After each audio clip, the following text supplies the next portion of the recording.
Parece brincadeira, mas essa é a 5ª Páscoa que eu celebro nessa paróquia. 2020, a primeira Páscoa em pandemia, estava eu, a equipe de filmagem e mais 2, 3 pessoas, né? Depois 2021, um pouquinho mais tranquilo, mas com a igreja ainda com bastante medo, 2022, 2023 e 2024. Então, 5 anos, né, celebrando com vocês a Páscoa. E eu fiz aqui uma espécie, não de compilado, mas de reflexão, também sobre os outros momentos, né, que nós passamos juntos, os outros 4 anos. Eu queria partilhar com vocês algumas intuições. Estou chamando de intuição, né? Tomara que essas intuições não sejam simplesmente humanas e que elas possam tocar o nosso coração de alguma forma. Mas antes eu gostaria de iniciar com uma poesia do hino das vésperas de hoje. E assim que a gente declamar essa poesia, eu não sei se vai ser bem uma declamação, vai ser mais uma leitura, nós vamos destacar alguns pontos da nossa celebração de hoje e depois passaremos ao lava-pés. Uma poesia muito bonita. Eu fiquei sabendo outro dia que alguns paroquianos costumam fazer, né, a liturgia das horas, que é uma oração própria dos ministros ordenados, né?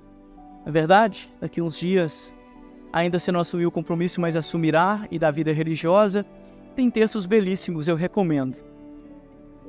Hoje eu queria iniciar com essa poesia que diz assim: Memória da morte de Cristo Senhor, pão vivo que ao homem dá vida e valor. Fazei-me viver de vossa ternura, sentindo nos lábios a vossa doçura.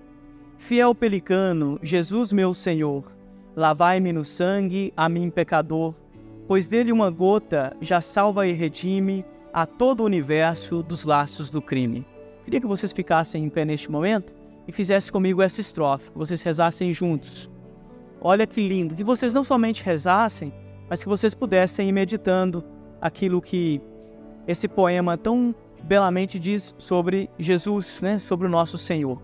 Repitam comigo assim: fiel pelicano, Jesus meu Senhor, lavai-me no sangue, a mim pecador, pois dele uma gota já salva e redime a todo o universo dos laços do crime. Podem ficar sentados, eu continuo assim.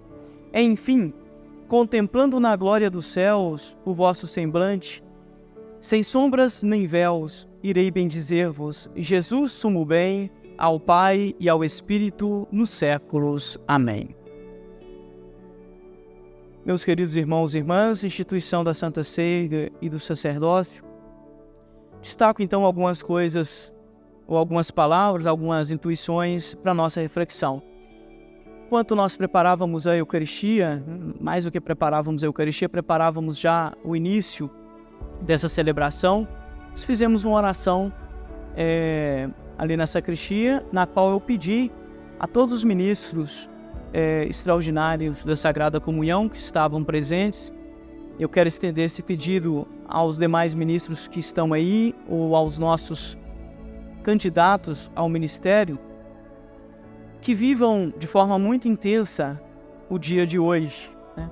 Nós comentávamos todas as missas, né? Todos os sacramentos, mas de forma especial este sacramento do amor de Deus para conosco, que é a Sagrada Comunhão, possui um valor muito importante, né? Um valor, eu diria, de sumo bem. Mas existem 5 celebrações durante o ano litúrgico que o verdadeiro cristão católico jamais deveria perder de vista e jamais deveria substituir por nada no mundo. A primeira delas é a celebração da vigília do Natal, do 24 para 25, uma vigília solene, importantíssima. A segunda é justamente esta, a instituição da Santa Ceia, né? O dia em que nós comemoramos também, de alguma forma, a instituição do sacerdócio. A terceira, nós vamos celebrar daqui a 2 dias, que é a Vigília Pascal, no Sábado Santo, a Missa do Fogo Novo. A quarta é a Vigília de Pentecostes, que nós terminamos, o tempo pascal. E a quinta é a celebração de Corpus Christi. Então essas 5 celebrações eucarísticas, elas têm um peso muito especial para nós. Eu digo que o cristão católico, que passa por essas ocasiões sem preocupação, deveria repensar a sua fé. Hoje, de forma especial, eu queria convidar todos vocês que estão aqui, mas os que servem comigo, desde a música, aos leitores e de forma muito especial aos ministros da Eucaristia, a repensar a fé de vocês e a ver se esse ministério que vocês exercem está sendo exercido de verdade, pelo menos com boa intenção. Pelo menos com boa intenção, né? Se ele faz diferença na vida de vocês e se ele configura a existência de vocês. Quero recordar, como eu recordei na segunda Páscoa que eu celebrei com vocês aqui em 2021, que a ocasião de hoje é a ocasião para que nós possamos pensar existencialmente que na nossa vida também nós nos colocamos diante de 2 bacias. A Quinta-feira Santa nos situa diante de 2 bacias. A bacia do lava-pés do serviço e a bacia do lava-mãos de Pilatos. Eu queria fazer a pergunta para vocês que estão aí sentadinhos ou em pé, de repente não conseguiram sentar. Vocês que estão aí nas laterais e aí no pátio da igreja, quais dessas 2 bacias vocês têm assumido na vida? Vocês estão com a bacia de Pilatos, do lava-mãos, ou com a bacia de Jesus, do lava-pés? A Quinta-feira Santa é um momento existencial que nos coloca diante de 2 bacias, a do lava-pés e a do lava-mãos. Talvez seja a ocasião para pedir perdão pelas vezes que nós deixamos de lado a bacia do lava-pés e assumimos a bacia do lava-mãos. E por assumirmos a bacia do lava-mãos e essa postura de lavar as mãos, o nosso mundo anda imundo. Porque ao invés de lavar os pés, estamos diariamente lavando as mãos. O sofrimento do outro não nos comove mais. A violência vivida e propagada na internet não nos incomoda mais. Inclusive, fazemos parte dela. Isso é coisa séria. Gostaria muito que vocês que estão aqui neste momento, não tomem esse discurso como um discurso retórico, porque ele não pretende ser um discurso retórico. Vocês assumiram a bacia do lava-mãos ou a bacia do lava-pés? Às vezes a nossa igreja não evangeliza bem porque nós preferimos assumir a bacia do lava-mãos. Hoje nós somos chamados, nessa celebração eucarística, a não assumir a atitude de Pilatos, que amanhã lavará as mãos e deixará um justo perecer, a assumir a bacia do lava-pés de Jesus. E isso é celebrar a Eucaristia. Celebrar a Eucaristia é assumir a bacia do lava-pés e não a bacia do lava-mãos, né? Aliás, por isso que nós celebramos hoje a instituição da Santa Ceia, mas se vocês prestaram atenção, o Evangelho fala do lava-pés. O Evangelho não tem nada da Santa Ceia, né? Quer dizer, não tem nada. Tem, né? Depois de cear. Mas a ênfase está no lava-pés. Depois Paulo, em Coríntios 11, narra a ceia do Senhor. Mas o Evangelho que hoje aparece é o Evangelho do lava-pés. Diante das 2 bacias, lava-mãos ou lava-pés, vocês precisam pensar hoje qual delas vocês têm assumido. O mistério que nós celebramos hoje é o mistério do lava-pés, de um Deus que, sendo servido pelos anjos, escolheu servir os homens. Vou repetir. O mistério que nós celebramos hoje é sublime. É o mistério do Filho de Deus, que, acostumado a ser servido pelos anjos, escolheu servir aos homens. Isso é bonito, não é? Pensem bem, vou repetir. O mistério que nós celebramos hoje é o mistério do Filho de Deus, que, estando acostumado a ser servido pelos anjos, escolheu servir aos homens. E por isso, diz o Evangelho, amou-os até o fim. O que é amar até o fim? Amar até as últimas consequências. Eu tenho certeza que vocês têm amado muitas pessoas, ou às vezes se enganado neste amor. Eu tenho a graça de ter vivido e vivenciado amores profundos na minha vida. Hoje, se Deus quiser e for o desejo dele, e amanhã eu não estiver com vocês, que partir, levo comigo uma certeza no coração. A certeza de que eu tenho feito o esforço como sacerdote de amar até o fim, até as últimas consequências.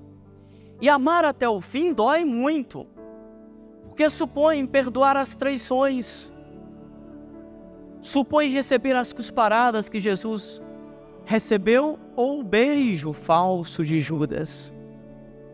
E aí retomo a homilia de domingo e pergunto: quantos beijos falsos vocês deram e receberam na vida? Quantos amores vocês deixaram pela metade? Quantos amores vocês esqueceram ou foram substituídos na vida de vocês? Quantos amores deixamos pela metade? Como é difícil amar até o fim. Como nós desistimos facilmente dos amores da nossa vida. Como eles acabam antes de terminar. Que triste é, porque isso significa, uma vez mais, assumir a bacia do lava-mãos e não do lava-pés. Amar até o fim. Amar até o fim é assumir a bacia do lava-pés. Vocês, assim como eu, muitas vezes lavamos as mãos diante dos amores. Desistimos das pessoas, dos processos. Peçamos ao Senhor nessa noite que nos ajude a amar até o fim, até as últimas consequências. Teresa de Calcutá dizia que é preciso amar até que doa. É uma frase que assusta, mas nela existe muita verdade. As mães sabem disso, não é verdade? É preciso amar até que doa. Os apaixonados que já deixaram a paixão e se veredaram pelo caminho do amor, sabe que amar dói. A indiferença da pessoa amada causa dor ou não causa. Amar até o fim, até as últimas consequências. Amar, às vezes, até sangrar. Amar em meio às lágrimas. Isso é Jesus. E este amor está conectado com aquilo que é o ministério sacerdotal e o ministério de cada um de vocês que participam dessa paróquia, e já vou terminando a homilia. O ministério primeiro que me foi confiado, e eu não gosto de falar que é meu ministério, porque não é meu ministério, é o ministério da igreja que me foi confiado. Eu não sou padre por mim mesmo, e aliás, quando eu olho o meu passado, se vocês conhecerem alguns colegas de infância, vocês escutando os relatos, vão descobrir que eu cheguei a padre com misericórdia de Deus mesmo. Não é o meu ministério. Eu não tenho um ministério como o meu. A igreja me confiou um serviço. Eu peço a vocês que orem por mim para que eu não assuma a bacia do lava-mãos. 00:30, 1h, padre, uma unção aqui no hospital. Que vontade dá de lavar as mãos, de falar o que vai adiantar aí agora no regional ou no samaritano ou na Unimed fazer unção para uma pessoa inconsciente. Que vontade dá de lavar as mãos. Isso não é um desabafo, isso é uma realidade da vida do Padre humano. Vocês pensam que eu não tenho vontade de lavar as mãos, de deixar a bacia do lava-pés e assumir a bacia do lava-mãos de vez em quando, não? Também tenho essa vontade. Orem por mim para que o meu serviço seja realmente ministério. Para que o meu serviço seja um servir ao povo e não um servir-se do povo. Para que o meu serviço seja um servir ao povo e não um servir-se do povo. A palavra ministro é muito forte, né? Ministro da Eucaristia, ministro das finanças, ministro da economia.